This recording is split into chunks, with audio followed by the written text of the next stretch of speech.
दोस्तों, अगर आप हमारे इस वीडियो को शुरू से लेकर एंड तक देख ले तो ये जरूर माने कि आप बोर्ड परीक्षा में कभी भी फेल नहीं हो सकते, चाहे आप क्लास 10 के विद्यार्थी हो, चाहे आप क्लास 12 के विद्यार्थी हो। अगर आपने ये वीडियो शुरू से लेकर एंड तक देख लिया तो यकीन मानिए कि आप बोर्ड परीक्षा में मैट्रिक हो चाहे वो 12th हो, कभी भी आप फेल नहीं हो सकते हैं। क्यों फेल नहीं हो सकते हैं? इसलिए फेल नहीं हो सकते हैं क्योंकि मैं इस वीडियो में मैं आपको एक ऐसा सोल्यूशन दूंगा, एक ऐसा टिप्स बताऊंगा। अगर आप उस टिप्स को आप फॉलो करेंगे, उस टिप्स को और उस इरादे को मजबूत करेंगे तो 100% मैं श्योर हूं कि आप कभी भी मैट्रिक में फेल नहीं हो सकते हैं, कभी भी आप जो है कि 12th में फेल नहीं हो सकते हैं। तो आइए वीडियो में शुरू से लेकर एंड तक बन जाए। बस 8-9 मिनट का ही वीडियो बनेगा। आप लोग 8-9 मिनट मुझे दें, मैं आपको एक अच्छा सुनहरा जिंदगी दूंगा। ठीक है, तो आइए वीडियो को स्टार्ट करते हैं और जोश के साथ में इस वीडियो को जो है कि सब्सक्राइब करने के साथ में जो है इस वीडियो में शुरू से लेकर एंड तक बन जाए और एक एक चीज को ध्यान दें और एक एक चीज को फॉलो करें। किस तरीके से जो है कि आप जो है कि एक बोर्ड परीक्षा में 100% जो है कि नंबर ला सकते हैं। कोई बोलता 95%, मैं कहता हूं कि नहीं, 100 का 100% जो है कि आप नंबर लेके आएंगे। ठीक है, तो आइए क्या है वो टिप्स, क्या है वो राज की बातें, तो आइए मैं आपसे शेयर करता हूं। देखिए, आपके पास में जो है कि जून महीना, जुलाई महीना, अगस्त महीना, सितंबर महीना, अक्टूबर महीना तो आपका पूरा खत्म हो चुका है और नवंबर महीने के 2-3 दिन आपका बचा हुआ है, तो मानिए कि ये भी आपका खत्म है। ठीक है, यानी आपके सामने में जो है जून, जुलाई, अगस्त, सितंबर, अक्टूबर, नवंबर, ये सारा महीना आपके पास में नहीं है, सारा महीना आपका खत्म हो चुका है। यानी आपके पास में बचा कुचा महीना जो कि 2-3 महीना बचा हुआ है, 2 महीना ही मानिए, 2 महीना ही आपके पास में बचा हुआ है। तो दिसंबर से पढ़ करके हम 96% में तो कहता हूं भाई 96+ जो है कि कैसे लाएं, किस तरीके से हम पढ़ाई करें। तो देखिए, ये वीडियो जो है कि 10th क्लास और 12th क्लास दोनों के लिए है। आप लोग दोनों ध्यान से पढ़ेंगे, इस चीज को देखेंगे। तो देखिए, यहाँ पर समझिए बात को, मैं क्या क्या बोलने की कोशिश करूंगा, आप लोग उसको पकड़ने की कोशिश करेंगे। देखिए, क्या करते हैं, यानी टॉपर जो है वो क्या करते हैं और टॉपर कैसे बनते हैं। टॉपर क्या करते हैं, टॉपर कैसे बनते हैं, और आप भी बनेंगे टॉपर। अगर आप चाहेंगे तो आप भी टॉपर बन सकते हैं। तो टॉपर वो चीज क्या करते हैं, वो टॉपर कैसे बनते हैं और आप कैसे बनेंगे, इसी चीज को मैं अभी बताने के लिए जा रहा हूं। देखिए, टॉपर क्या करते हैं, सेम बुक पढ़ते हैं, आप भी सेम बुक पढ़ते हैं। जो किताब आप पढ़ते हैं वही किताब ना सेम टॉपर पढ़ता है। सेम कॉपी आपके पास में भी है, टॉपर के पास में भी सेम कॉपी है। सेम टीचर है, मतलब टीचर जो भी पढ़ाते हैं एक ही जैसा पढ़ाएंगे ना। ठीक है, तो सेम टीचर आपके पास में भी है, सेम टीचर टॉपर के पास में भी है। सेम पेपर आपके पास में भी बोर्ड में आता है, उसके पास में भी, टॉपर के पास में भी सेम पेपर जाता है। इसके बावजूद और फिर समझ लीजिए कि प्रिपरेशन, यानी प्रिपरेशन शुरू से करते हैं। मतलब सवाल बनता है क्या टॉपर जो है कि शुरू से ही प्रिपरेशन में लग जाते हैं, यानी 10 घंटा, 15 घंटा, 24 घंटा जो है कि किताब लेके पढ़े रहते हैं टॉपर, या फिर डेली कंसिस्टेंसी जो है कि उसका बना रहता है, मेहनत जारी रखते हैं, डेली का डेली उसका मेहनत जारी रहता है। तो इसी चीज को आज हम लोग समझने वाले हैं कि टॉपर क्या करते हैं और हम क्या करते हैं। क्या टॉपर शुरू से मेहनत करते हैं या कभी कभी मेहनत करते हैं, या हमारे ही जैसा वो खेलते हैं, कूदते हैं, सारा चीज को मैं आपको बताने की कोशिश करूंगा। और है क्या सफलता का मंत्र, यानी सफलता का मंत्र क्या है, सफलता का राज क्या है, आज इसी चीज को हम सीखने वाले हैं। तो सर हम क्या करें, सवाल तो है ना। तो सर हम क्या करें, क्या डेली पढ़े रहें, क्या डेली जो है कि किताब लेके ही सोए रहें, खाना पीना जो है कि छोड़ दें। तो देखिए, हमेशा बुक लेकर बैठे, खेलना घूमना एकदम बंद कर दें, तो भाई ये तो गलत है ना। काहे के लिए आप खेलना कूदना बंद कीजिएगा। समझाते हैं आपको, अच्छी तरह समझाते हैं, समझ में आ जाएगी। देखिए, कड़वी तो सच्चाई यही है, आपका कड़वी सच्चाई यही है कि 8 से लेकर के 10 घंटा हमेशा पढ़ते रहेंगे। अगर आप अभी से ही अगर बोलेंगे भाई मेरे पास में 1 महीना या 2 महीना बचा हुआ है, तो आप जो है कि 8 से लेकर 10 घंटा यानी किताब लेके ही हमेशा पढ़े रहेंगे, तो यकीन मानिए कि आप 70% या फिर 80% से ज्यादा आप नंबर नहीं ला सकते हैं। 70 से 80% के बीच में ही रहेंगे। अगर आप उसी तरीके से स्मार्ट वर्क करेंगे, यानी 3 से 4 घंटा ही पढ़ेंगे, या उसके बाद में आप साथ में आप काम भी करेंगे, तो जरूर मानिए कि आप जो कि 95% नंबर ला सकते हैं। तो यहाँ पर उल्टा हो रहा है ना, जो 8 से 10 घंटा पढ़ने वाला बच्चा है उसका 70 से लेकर 80% नंबर आ रहा है, और जो 3 से लेकर 4 घंटा के बीच में पढ़ता है उसका 95% नंबर आ रहा है। तो ये भाई उल्टा हो रहा है।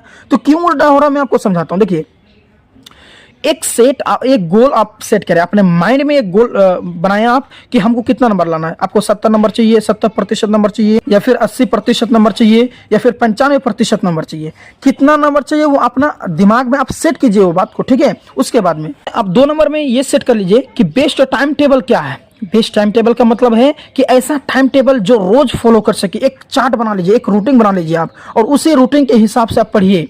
रूटीन आप अपने से बनाइए, किसी कहने से नहीं। एक चार्ट आपने बना करके दीवार में इस तरीके से आपने चिपका दिया कि हम जो कि 5 बजे से लेकर के 6 बजे तक हम जो कि खेलेंगे, फिर 6 बजे से लेकर के हम जो है कि 8 बजे तक जो है कि इस तरीके से बना लीजिएगा।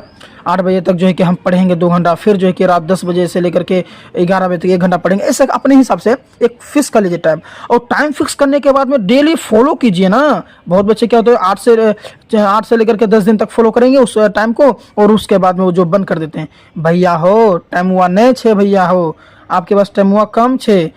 तो अगर आपके पास टाइम कम है, 2 महीना 3 बचा हुआ है, तो जोश के साथ में लगिए ना, तभी ना जाकर कब सक्सेस होइएगा। देखिए ऑल सब्जेक्ट का, ये नहीं कि भाई 2-3 किताब का आपने बना लिया, नहीं, सभी सब्जेक्ट का जो है कि आप जो कि टाइम टेबल फिक्स कीजिए, ठीक है। उसके बाद में देखिए मेहनत के आगे रिजल्ट को झुकना पड़ेगा। सही बात है ना कि अगर आपने अच्छी तरीके से तैयारी करेंगे तो मेहनत को भी आपके आगे झुकना तो पड़ेगा ही पड़ेगा, ठीक है। चलिए आगे देख लेते हैं। सिलेबस जान लीजिए, यानी आपके पास में कितना टॉपिक है, कितना किताब है, वो सिलेबस को आप जान लीजिए सबसे पहले, ठीक है। उसके बाद में हर विषय में कितना चैप्टर है वो भी जान लीजिए आप, कितना चैप्टर है। उसके बाद कितना मार्क्स का है, यानी एक किताब जो कि साइंस कितने नंबर का आता है, या सोशल कितने नंबर का आता है, उसके बाद इकोनॉमिक्स कितना नंबर का आता है, या फिर मैथ कितना नंबर का आता है, हिंदी कितना नंबर का आता है, इंग्लिश कितना नंबर का आता है, सब चीज जान लीजिए। पूरी प्लानिंग के साथ में आप जो है कि जान लीजिए। उसके बाद एक तो फिक्स कर लीजिए, हम जो उधर बताएं आपको क्या कि आपको 70% चाहिए कि 80% चाहिए, आप पूरा प्लानिंग जान लीजिए। उसके बाद में कमजोर क्या करते हैं और जो है कि मजबूत कैसे बनते हैं, कमजोर से मजबूत कैसे बनते हैं। देखिए हिंदी, मान लीजिए कि आपको हिंदी और इंग्लिश में आप स्ट्रांग है, आप मजबूत हैं, समझ रहे हैं ना बात को। अगर हिंदी और इंग्लिश में आप मजबूत हैं तो आप किस में कमजोर हैं, मान लीजिए कि साइंस में और मैथ में बहुत सारे बच्चे कमजोर होते हैं, इसमें आप कमजोर हैं। तो ये पूरा प्लानिंग बना लीजिए कि आपको कौन कौन सा जो है कि चैप्टर में आपको कम लगता है, कमजोर है, और कौन कौन सा चैप्टर आप स्ट्रांग है। जो कमजोर है ना उसको आप जो है कि अलग उसका रूटीन बनाइए और उसमें ज्यादा आप टाइम दीजिए, ठीक है। उसका महत्वपूर्ण बातों को याद रखिएगा। देखिए एनसीईआरटी प्लस 3 ईयर पेपर, अगर आप जो है कि आपके पास में एनसीईआरटी और उसके साथ में 3 साल का जो पिछला पेपर है, पिछला 3 साल में जो एग्जाम लिया गया है, उन पेपरों को जो आप हल करेंगे तो यकीन मानिए कि आप जो है कि 95% आपका नाम मतलब 100% तय हो जाएगा। क्यों मैं ऐसा कर रहा हूँ 3 साल के पेपर को, क्योंकि अगर उसको आप प्रैक्टिस करेंगे तो आपको एग्जाम में कैसा लिखना है, किस टाइप से जो है कि सवाल पूछे जाएंगे ना, ये सारा चीज आपके माइंड में फिक्स हो जाएगा। उसके बाद देखिए दिन भर स्कूल कोचिंग आपको जाना नहीं है। देखिए भाई टाइम कम है ना, तो टीचर के चक्कर में पड़िएगा तो हो जाएगा फिर आपका हर चीज। नेट का जमाना है, मोबाइल है आपके पास में, आप मोबाइल से हर चीज काम कीजिए, ठीक है। लेकिन आप जो है कि दिन भर में स्कूल कोचिंग बंद कर देंगे जाना, ठीक है, ये बात याद रखिए आप। उसके बाद में सेल्फ स्टडी करेंगे। स्कूल अगर कोचिंग बंद कर देंगे तो क्या सेल्फ स्टडी करेंगे। भाई हजारों टीचर इस नेट पे मिल जाते हैं, यूट्यूब में मिल जाते हैं, ठीक है। तो आप सेल्फ स्टडी करेंगे, खुद से पढ़ेंगे, 100% पढ़ेंगे, ठीक है। उसके बाद डेली का टारगेट सेट करना, जैसे मैं ऊपर बताया कि डेली का टारगेट आपको सेट कर लेना है। उसके बाद में दोस्त पढ़ने वाला बनाओ भाई, कहते हैं जैसी संगत वैसी रंगत। अगर गलत दोस्त बनाएंगे तो आपको गलत सजेशन देगा ना, पढ़ने वाला दोस्त बनाएंगे तो अच्छा आपको सोल्यूशन देगा, आपको अच्छा मार्ग दिखाएगा, ठीक है। सिर्फ बुक को खोलकर देखना नहीं है। कोई बहुत सारे बच्चे ऐसे हैं बगल में मोबाइल रखा हुआ है, यूट्यूब रखा हुआ है, वीडियो देख रहे हैं, पढ़ रहे हैं, धक्का मार रहे हैं माथा को, ऐसा नहीं करना है ना। सिर्फ बुक को खोल करके देखना नहीं है, ठीक है, उसको पढ़ना है। उसे कॉपी पर खुशी से प्रैक्टिस करना है। ऐसा नहीं कि भाई शरीर में मलेरिया बीमारी लगा है और आप जो है कि घसे जा रहे हैं, मुंह ठीक नहीं है, ऐसा नहीं, जोश के साथ लगना है, ठीक है। कॉपी पर जो खुशी से प्रैक्टिस आपको करना है, ठीक है। उसके बाद देखिए आपको टॉपर कैसे बनना है, यही है मेन मेरा चार्ट, ठीक है। आपको टॉपर कैसे बनना है, देखिए 3 साल का पेपर, अंतिम दिनों अंतिम के महीनों में आप क्या कीजिएगा, 3 साल का जो पिछला वाला पेपर है उसको ध्यान दीजिए, 3 ईयर पेपर, ठीक है। उसमें वेरी वेरी इंपॉर्टेंट क्वेश्चन को आप ज्यादा से ज्यादा हल करेंगे, ठीक है। बहुत जो टीचर से आप पता कर लेंगे कौन कौन सा आपका इंपॉर्टेंस है, उनको ज्यादा हल कीजिए। उसके बाद में प्री ईयर पेपर जो मैंने बताया, उसके बाद में इंपॉर्टेंट नोट्स आपके पास में होना चाहिए, मतलब नोट्स बना लीजिए, जो महत्वपूर्ण नोट्स हैं उसमें उन्हें आप ध्यान दें, ठीक है। सेल्फ सेल्फ स्टडी करेंगे, यानी खुद से आप पढ़ाई करेंगे, क्वेश्चन आंसर का ज़्यादा से ज़्यादा हल करने की कोशिश करेंगे। मॉडल पेपर को आप तो बहुत ही ज़्यादा पढ़ेंगे भाई, और क्वेश्चन बैंक को भी आप ज़्यादा पढ़ेंगे। इन दोनों किताबों को आप ज़्यादा पढ़ेंगे, मॉडल पेपर और क्वेश्चन बुक बैंक, ठीक है। इनको आप ज़्यादा समय देंगे, इनको आप ज़्यादा पढ़ेंगे, ठीक है। साथ ही में ऑल फार्मूलाज जितने भी मैथ में हो या फिर साइंस में हो, जितने भी फार्मूलाज आते हैं वो सारे फार्मूला को आप फॉलो करेंगे, उन सारे फार्मूलाज को याद कर लेंगे, क्योंकि मैट्रिक में बहुत सारे जो है कि फार्मूला पर जो है कि आधारित क्वेश्चन होते हैं। अगर फार्मूला ही आपको याद नहीं है तो फिर कुछ हो नहीं सकता भाई, सारे फार्मूला को याद कर लेंगे। उसके बाद में चैप्टर के इंपॉर्टेंट टॉपिक को ध्यान देंगे आप, यानी चैप्टर में हर जो है चैप्टर में हर टॉपिक जो इंपॉर्टेंट नहीं होता, कुछ कुछ ही टॉपिक इंपॉर्टेंस होते हैं, जो ज़्यादा इंपॉर्टेंट होते हैं उन टॉपिक पर आप ज़्यादा ध्यान देंगे। उसका टेस्ट पेपर आपको देना है, ये जरूर देना। रिवाइजिंग जो है डेली करना, ऐसे नहीं कि आप आगे पढ़ रहे हैं लेकिन आपका पिछला हर चीज़ भूल गए हैं, ऐसा काम नहीं करना है। उसमें सभी विषय का ऑब्जेक्टिव रोज याद करेंगे, सभी चैप्टर का ऑब्जेक्टिव, वो ऑब्जेक्टिव ही मेन है भाई।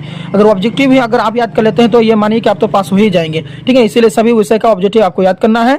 शॉर्ट लॉन्ग क्वेश्चन रोज याद करना है, चाहे शॉर्ट हो चाहे लॉन्ग हो, दोनों सवाल पूछे जाते हैं तो दोनों को आपको याद करना है।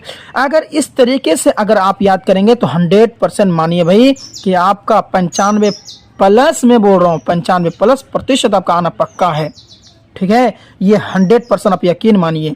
तो दोस्तों, चैनल में नए हैं तो इसी जोश के साथ में हमारे चैनल को सब्सक्राइब करेंगे, लाइक करेंगे। तो मिलते हैं नेक्स्ट वीडियो में। Thank you.